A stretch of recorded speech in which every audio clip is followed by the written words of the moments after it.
Day after Victoria Day, 1983, the residence of Charlie Smith. Charlie and I are just talking about how in the past we've recorded things and how much I enjoyed listening to them being played back. And he was telling me about northern Saskatchewan timber wolves. You remember those timber wolves up there? Yeah, I remember the timber wolves in northern Saskatchewan. They ate everything there was in the country and then starved to death themselves. Did they really? They ate themselves out of house and home? They ate everything that was up there. Yeah. Yeah, you see them standing around out there, you know what I mean, just skin and bones and Yeah. eat one another. Yeah, just like dogs will, I guess, those huskies when they get Hey? husky dogs, Eskimo dogs will do the Yeah, same thing. yeah. Well, they're part wolf anyway, aren't they? Well, Didn't the Indians leave the bitches out in the woods at the breeding time so that they get the wolf blood in them, or is that a story? I don't know how they did that, or whether they did somehow anyhow. And, They made them tougher. well, you take the only team of dogs the first team of dogs that beat St. Godward from La Pas, Manitoba, was a team of pure blood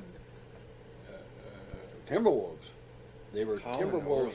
taken when they were pups and trained into being sleigh dogs. How in the world could they do that? Well, they did it. They captured the whole nest of litter of them, yeah. and then they just raised them. 5 pups and raised them and Yeah. trained them. And that was a team that beat St. Godward. He took the World's Championship at La Pas there for years and years and years. But then after that, Yeah, after that. St. Godward found an old female wolfhound. She had a broken leg. Yeah. And he knew his dad would kill her if he knew about it. So he put her in the liver barn in a box stall and fed her himself. And she had 7 husky pups. And that's where he came up with his first dog team. Yeah.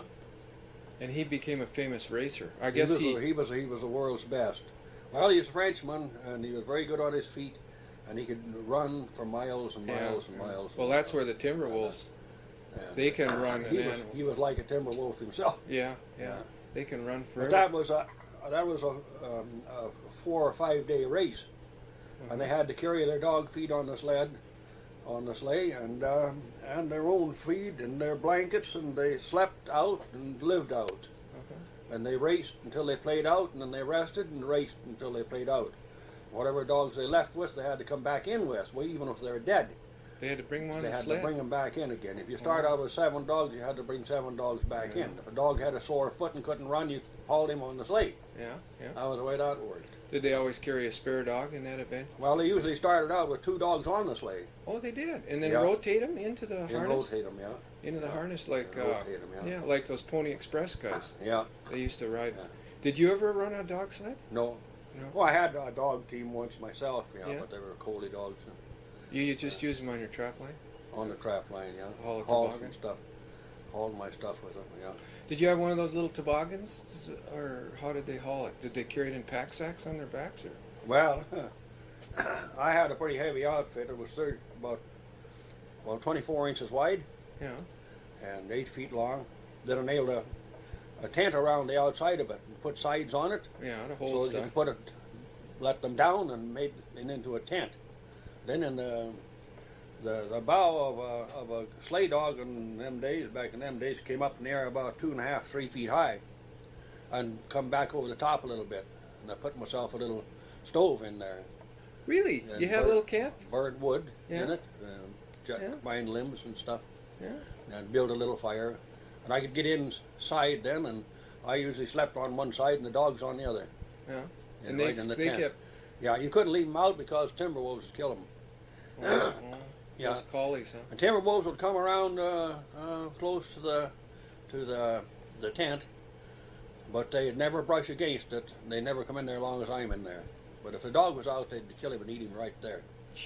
Oh yeah, it wouldn't last seconds. Yeah. But if you really want to ruin a country, you get it infested with timber wolves, and then you've really got a problem, especially in a bush country like this here, because you can't. They're good in the bush, Mm-hmm. and you can't get dogs that can catch them and you can take a pack of 4 dogs, and they'll usually kill 1 or 2 of them every one time timber you wolf run will 'em, be, yeah, every time he catches them. Mm. It's the wolf. So this give you an idea what it's like. You can't poison them, you can't shoot them, you can't trap them. They're so smart. They're too smart, yeah. Well, a friend of mine, he had a female timber wolf. It was either purebred or 3/4. It was, very close to being a full-blooded timber wolf. And he said that after having that timber wolf for a pet, he raised it from a little pup. He wouldn't have a dog. He says Yeah. the timber wolf is so smart. You just had to look at that timber wolf, and the timber wolf knew what was wrong or what Yeah. was right. It could tell almost instinctively what that felt. And he said the only problem was, he said, any dog that came up to it, and started messing around with her, she'd just go chomp in the thing, with those big jaws that a timber wolf has. And the dog would be laid out. Didn't matter how big the dog was. Yeah. If it came around, bang, she had it down. So he had to make a special collar out of chain, heavy duty chain, real heavy. I was in a shop class, metalworking class, and he had to make this special collar so that she wouldn't keep breaking it. She kept breaking anything that was leather. It had to be a metal collar. Yeah, you got to watch out for timber wolves. They're one of the worst things you can get a country infested with. What do you think of coyotes? Coyotes, the same thing. You see, the trouble with the bad thing about a timber wolf or a coyote, they don't kill animals when they catch it, and they're hungry, or they wouldn't be chasing it. And what they're thinking about mostly is getting something off of it to eat, and they start eating. They start eating. Here, Jim English up here in Colmont found a calf in the bush. A young calf, just probably a month old. Yeah. And the coyotes had caught it and ate all of the flesh off the hind quarters, and it was dragging itself around the bush with its front end. And when they bite and chew and bite and chew, they bruise up the arteries and blood vessels and veins and stuff, so they don't bleed. You know They what don't- I mean? they That's don't why cut 'em- why it didn't bleed. They didn't yet. cut it in two. They never cut No, the ear. never killed. Didn't kill it. It was still running around there. He hit it. He hit it on the head with a rock and killed it. Well, yeah. Yeah. Put it out of its misery. Yeah. Put it out of its misery. Can you That's imagine? the bad thing with a coyote. Yeah. Yeah. A bobcat just about as bad. You get right behind a young doe's ears and chew them on the back of the neck. Probably 2 days dying. And They about will. all they eat, then they suck the blood out. Bobcat does. A little bobcat weigh about 7 or 8 pounds. Yeah. Yeah. Just kill a hangs deer. on like a leech, huh? Yeah, stay right blood on sucker. there. Yeah, the deer knocks him off, boom, he's right back on again. Gee. Deer can't get away from him.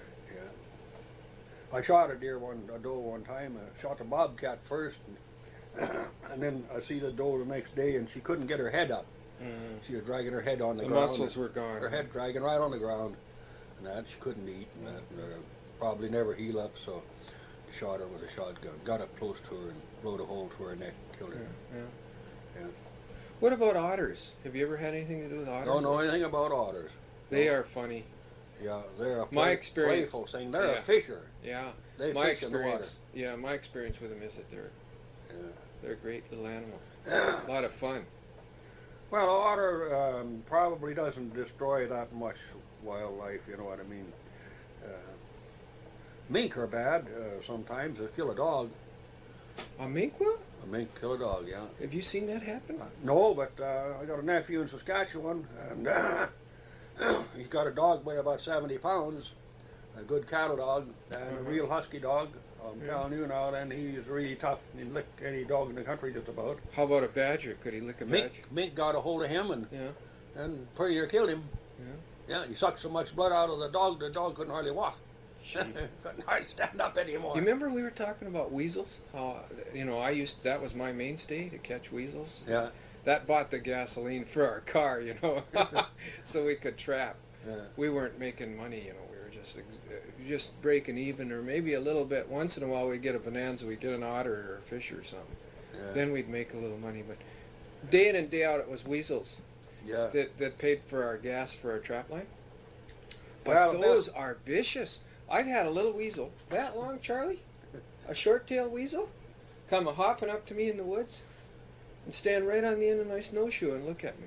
Yeah. As Fire if right to into say, you too. as if to say, what are you doing here? Yeah. Yeah. They're brave little characters. Yeah. There was a TV show here on um, weasel fighting with a bull constructor, Oh, yeah. and finally the bull constructor got so fed up with the weasel he turned around and crawled off in the bush. Yeah? Sure, it wasn't a mongoose, no. No, Could've been. no. It was a weasel, huh? It was a weasel, yeah. Yeah. And the little weasel was hanging onto the hanging onto the snake's tail when it's crawling into the bush and says, "Come on back here and fight you, big bully," the guy says on television. Yeah, he's dragging him off in the He's woods. dragging him off Yeah. into the bush, yeah. Yeah. He's shaking Yeah. the hell out of his tail. Yeah. Oh, I think that's great. I don't know. It's great to see the little guy once in a while win or come through. Yeah. Timber wolves are the bad part about them compared with coyotes is that they will kill just for the glory of killing. So They'll will run a and- coyote though. Eh? A coyote will get into sheep and do the same thing. They will, eh? Yeah. Yeah. Yeah. Well, Yeah. But I don't know.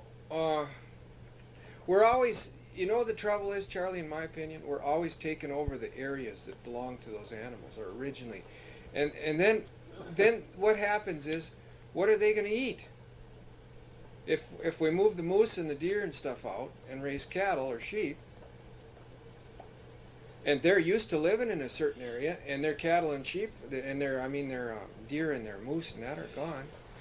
I don't know. Maybe I'm a little bit on the other side of the coin, but I guess I haven't seen a calf dragging itself around with the hindquarters gone, or I haven't seen a herd of sheep slaughtered. well, Jim English at Colmont there, he's a real good guy. He's superintendent for Dominion Bridge, and And he he lives went in down- Colmont. he lives in Colmont. Yeah, he has a little. Did he retire or does he just? No, he just stays there. He's on a permanent salary from Dominion Bridge. Oh, when they need him, they call him. When they need him for to construct the bridge, he's Mhm. gone.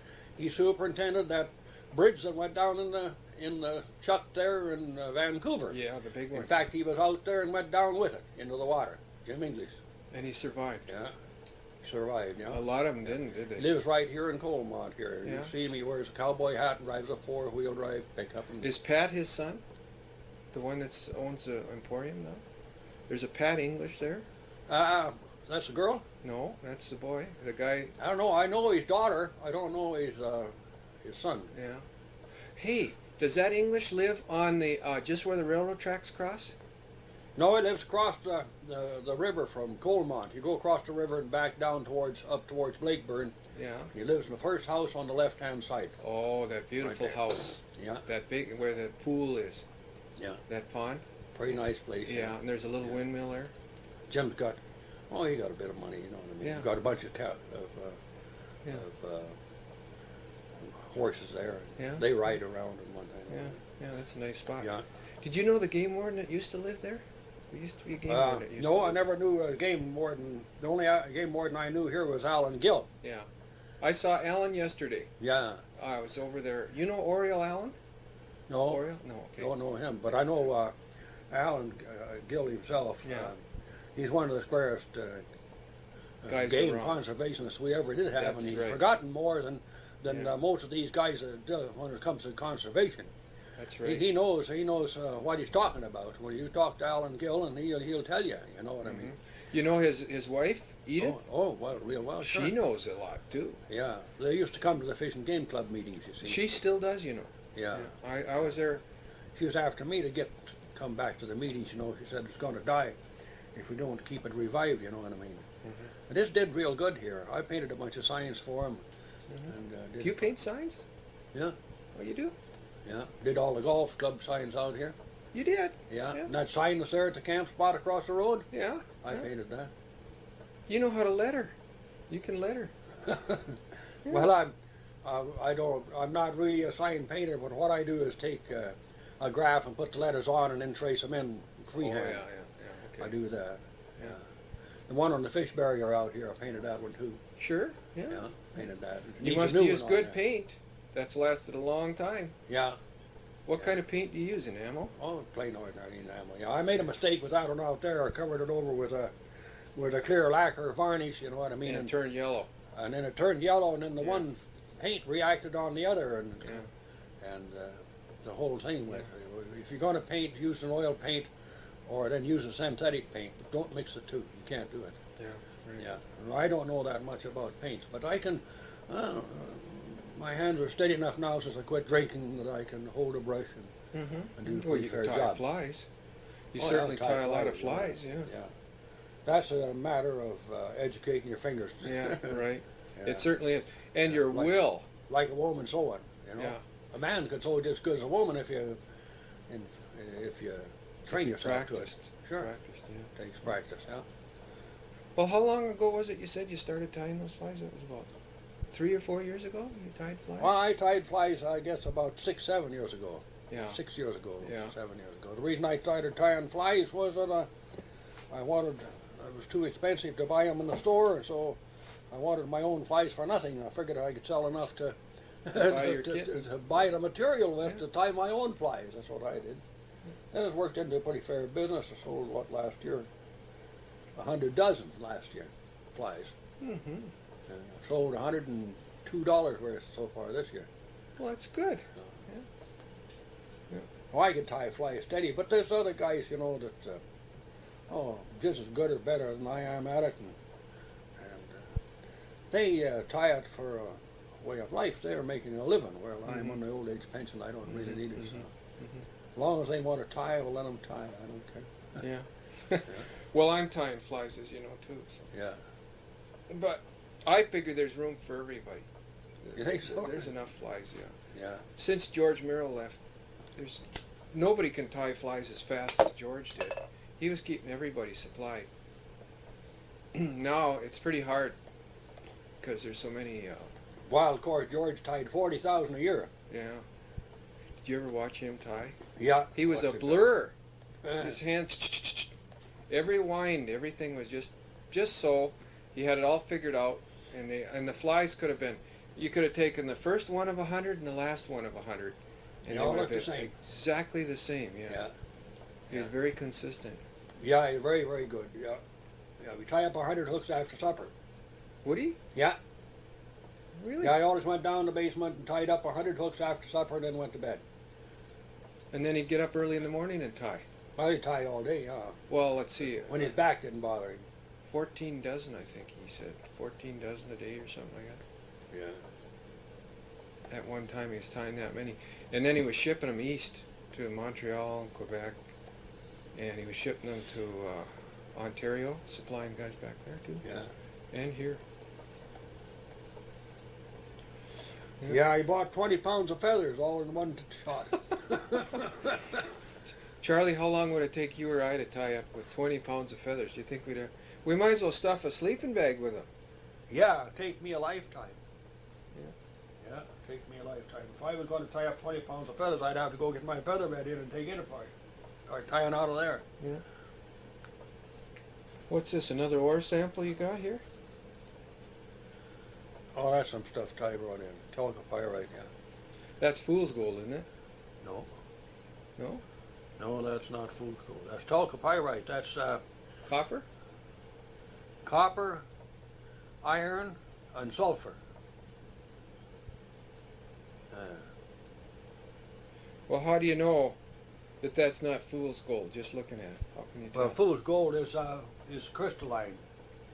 It's in squares. Oh, Now, oh. this here isn't chalcopyrite. That's arsenic iron. This is arsenic, sulfur, and iron. Oh. Yeah, this is a white stuff. Yeah. What would you use that for then? Is Good that for any? nothing. 20% iron. That's all, and that's not worth working. That's what they're making. They're getting the iron out of over in Trail over there. Here, this is chalcopyrite. Oh yeah, it's a much richer color, isn't Yeah, it? Yeah. yellow. You see. Look at the green in there too. Yeah, that's Oh. about 30% copper. Is that azurite?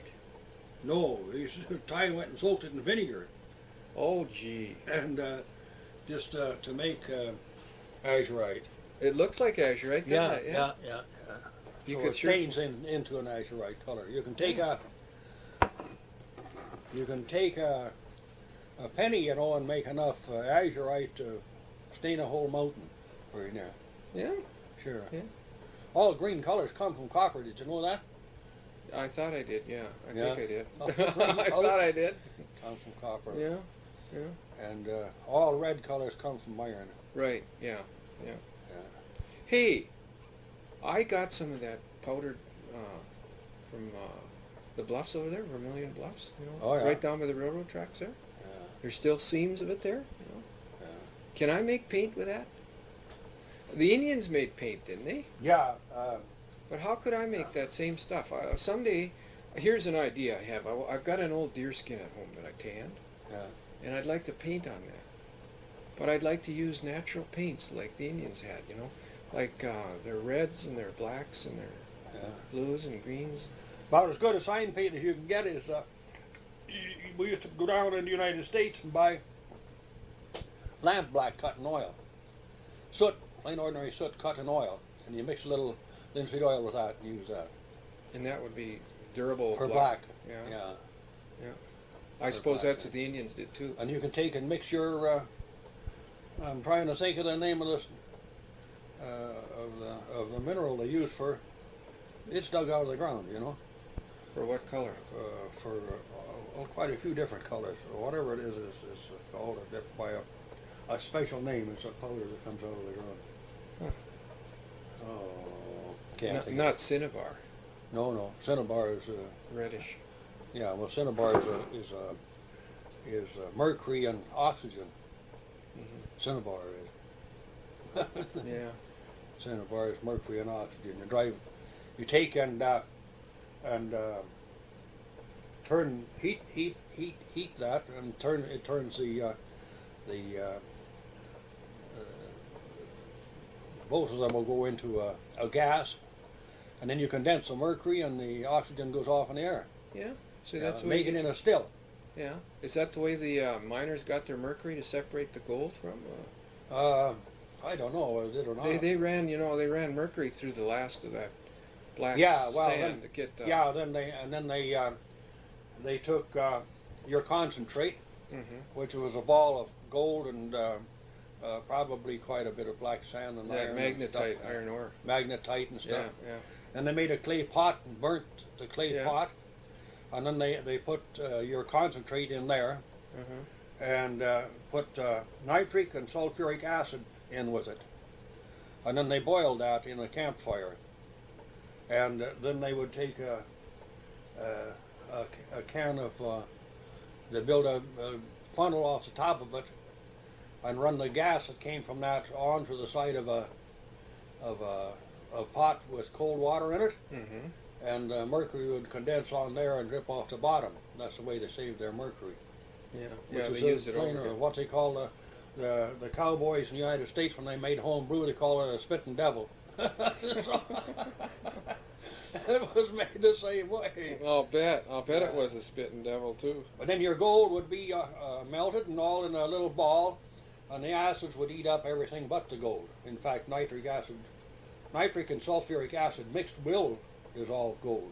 Yeah. It will dissolve gold. But if you boil the acid out of the gold, and it goes off into the air, well, then the gold will all still be there. Yeah.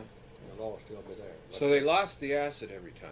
That you was lost the gone. acid every time. But yeah. they saved the mercury. Save the mercury out. But don't never. One thing you don't do, you don't breathe mercury fumes or the acid fumes. Oh yeah. It'll eat your lungs right out. Mercury especially will condense in your lungs and go right on down through you And poison you. and poison you. Yeah. Yeah. Yeah. It'll poison. One of the very deadly poison. Yeah. I heard of one guy one time, he had this mixture of mercury and the gold all dissolved before he did this. Yeah. And he was tiptoeing across the rocks, you know, to the campfire, and he tripped, and this glass bottle that had everything in it went down right into the gravel and the rocks again. And of course, you know how mercury is. Yeah. Chung! It's just like a mouse. Yeah. Just gone all little balls. It's gone. all over the Yeah, place. Yeah. yeah. So he Drop it on the floor and you've lost it. Yeah. Yeah. Try to scrape that stuff up. Yeah. It'll bounce all over the floor and That's why 10,000 little balls. They call it quicksilver. Quicksilver. Yeah, just it sure gone, moves. Yeah. Yeah, I remember one kid at school, he dropped a thermometer, you know, and the stuff was in a puddle. Still a few little drops around it, but most of it was in a puddle. and he tried to pick that up. Oh, that was funny. Trying to get that on a piece of paper, roll it up on a piece of paper, and it just, The farther you go, the farther it grows. yeah, Yeah, it just yeah. stays ahead of you. You got to scoop it up. Yeah. Yeah, with a quick motion. Yeah. If you wanna, you can burn up gold with boracic acid. Put boracic acid on it and heat it, and the boracic acid will burn the gold right up. And if you want to dissolve it, cyanide will dissolve it. That's the But way. it takes an awful lot to make gold disappear. It's got to be a strong compound. Oh yeah, pretty near Very strong, impossible to make yeah. it disappear altogether. No, I you mean can to always bring it dissolve it. back. Yeah, to But, dissolve it. Boracic acid will burn it up. That's the Yeah. way they do assays. Oh. Yeah. If you want to take boracic acid or gold out of copper, put boracic acid in with it and heat it in a furnace, and then and the boracic acid will dissolve all of the gold, burn it up. Huh. It won't be there. It'll go off in smoke. Huh. Yeah.